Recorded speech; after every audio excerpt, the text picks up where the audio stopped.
Hi friends, welcome to Arunachaleswara education channel. ఈరోజు మనం current అఫైర్స్లో భాగంగా ఎయిర్ ఇండియా ప్రమాదం గురించి తెలుసుకుందాం. గుజరాత్లోని అహ్మదాబాద్ నుండి లండన్కు బయలుదేరిన air India Boeing 787 straight stream liner విమానం గురువారం కుప్పకూలి మంటల్లో దగ్ధమైంది. విమానాశ్రయం వెలుపల మేఘాని నగర్ మెడికల్ కాలేజీలోని నివాస ప్రాంతం వద్ద కుప్పకూలింది. ఈ సంఘటనతో 256 మంది మరణించడం జరిగింది.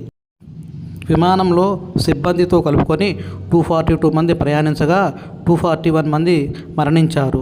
11A సీటులో కూర్చున్న విశ్వాస్ కుమార్ రమేష్ అనే ప్రయాణికుడు అనూహ్య రీతిలో ప్రాణాలతో బయటపడ్డాడు.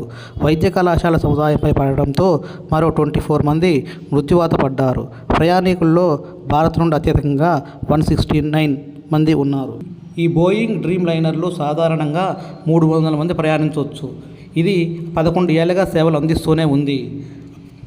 పైలట్ సుమిత్ సబర్వాల్కు కూడా సుదీర్ఘ అనుభవం ఉంది. 2020లో భారత ప్రభుత్వం ఎయిర్ ఇండియాను ప్రైవేటీకరణకు రెడీ చేసింది.